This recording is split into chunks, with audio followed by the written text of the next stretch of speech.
Muito obrigado, Sr. Presidente. A quem cumprimento as senhoras e os senhores deputados.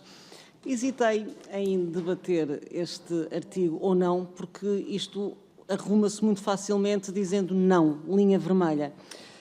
Mas sabendo que a criminalidade e as políticas criminais instigam e mexem com as emoções humanas, nunca é demais refutar as propostas populares e populistas que aparecem nesta área, precisamente porque o Estado de Direito e a democracia precisam sempre de ser cuidadas e de serem precisam sempre de serem bem tratadas. Tanto a proibição da pena de morte como a de prisão perpétua inserem-se na filosofia inerente aos fins das penas. As penas têm como finalidade a proteção dos bens jurídicos e a reintegração do agente na sociedade, diz-nos o artigo 40 do Código Penal. A questão da prisão perpétua hoje não assume, nem hoje, nem há 139 anos, foi abolida há 139 anos, não assume qualquer relevância doutrinal ou jurisprudencial em Portugal. Há muito que não oferece quaisquer dúvidas sobre a sua total proibição no nosso sistema penal, sendo a doutrina dominante no que aos fins das penas concerne. A ratio da proibição constitucional e o princípio da humanidade das penas, que é um dos princípios estruturantes do sistema sancionatório português, comporta duas dimensões essenciais. A primeira prende-se com o princípio da necessidade das penas, magistralmente exposto por Beccaria, na sua obra dos delitos e das penas, e impõe a rejeição das penas desnecessárias em atenção à humanidade de quem as sofre, ou seja, a pena desnecessária é ilegítima. A segunda dimensão prende-se com a garantia da dignidade da pessoa humana enquanto fim último do direito e do Estado, diz o artigo 1º da nossa Constituição. Este núcleo constitui uma barreira intocável à organização política e não pode ser sacrificado sob pena de deixarmos de funcionar como uma sociedade ou como uma comunidade humanamente organizada e passarmos a funcionar apenas como um amontoado de gente sem qualquer projeto social enquanto sociedade. Em termos de direito, o Sr. Deputado André Ventura falou que queria aproximar a nossa Constituição da maioria dos países europeus que admitem a prisão perpétua e não posso aqui deixar de referir que, em termos de direito comparado, temos pergaminhos que nos orgulham e que nos honram.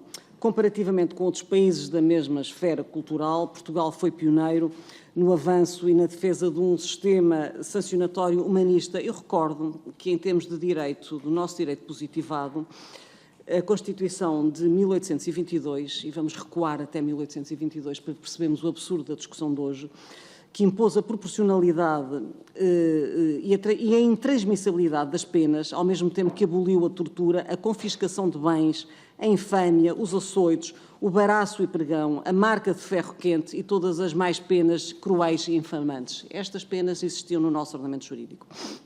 A Carta Constitucional de 1826, que proibiu a confiscação de bens e ordenou que as cadeias fossem limpas e bem arejadas.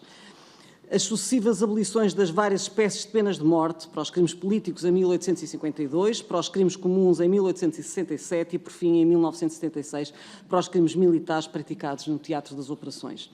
A nova reforma penal, 1884, que aboliu todas as penas perpétuas, prisão, trabalhos públicos, degredo, expulsão do reino e perda dos direitos políticos e civis, também é uma das bandeiras que nos devemos orgulhar. A elevação da idade da imputabilidade penal e a constância da organização do sistema penitenciário a partir da ideia central da recuperação social do condenado. A instituição precoce da liberdade condicional, em 1861 para menores e em 1893 para adultos, e da suspensão condicional da pena, em 1893. A substancial redução da generalidade das molduras penais, no nosso Código de 1982, que não foi tão longe como o professor Eduardo Correia queria, e a recente alteração na Lei 3696, de 29 de agosto, da libertação antecipada de reclusos que se encontrem atingidos por doença grave e irreversível em fase terminal. Sabemos também que a doutrina portuguesa esteve sempre na vanguarda da lei da humanização do sistema penal. Recordo, a título de exemplo, a preocupação, já em 1834 e 1860, de Francisco de Almeida e de Aires de Gouveia, com a reforma do sistema penitenciário português por razões humanitárias, assim como a profunda convicção da recuperação social do condenado, presente em toda a obra de Levi Maria Jordão, Beleza dos Santos, Eduardo Correia, Figueiredo Dias, Anabela Rodrigues, entre outros. Ao longo dos séculos, a melhor doutrina portuguesa opôs-se às penas perpétuas, designadamente à pena de prisão. Nas sábias palavras de Silva Ferrão, em 1856, as penas perpétuas, pela sua natureza exterminadora, não curam nem podem curar e, portanto, não têm em regra a qualidade de remédio penal se não forem acompanhadas da esperança próxima ou remota de uma reabilitação. Serão repressivas, mas não reparadoras. Na ampla significação desta palavra, tanto a pena de morte como as demais penas perpétuas e as dos trabalhos públicos são incompatíveis com o princípio da humanidade consignado na Carta. A abolição das penas perpétuas foi aprovada em 28 de abril de 1884, reunindo o consenso geral. Basta ler os diários das sessões da nova reforma penal para se verificar que raramente foi abordado, tal era o consenso que reunia. Em 1971, a proibição da prisão perpétua teve consagração constitucional, juntamente com a proibição da pena de morte. Tenho um profundo orgulho na tradição humanista de Portugal e, obviamente, que o PSD votará contra esta proposta, considerando-a uma linha vermelha absolutamente inultrapassável. De resto, e sem prescindir, na proposta de Chega, viola os limites materiais da revisão da Constituição, na linha D do artigo 288, norma travão aos atentados aos direitos, liberdades e garantias, que mais não é, que é exatamente isso que esta proposta do Chega consubstancia. Por fim, para terminar, não é verdade que Portugal admita a prisão perpétua por via do Tribunal Penal Internacional, porque nós sabemos que, não obstante o artigo 20º,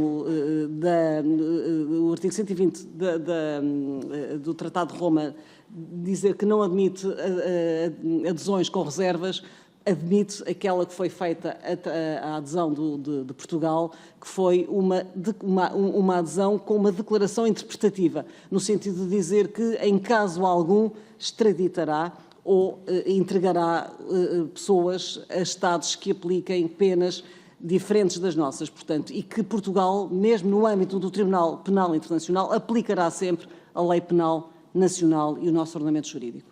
Não à prisão perpétua, não mesmo. Muito obrigada.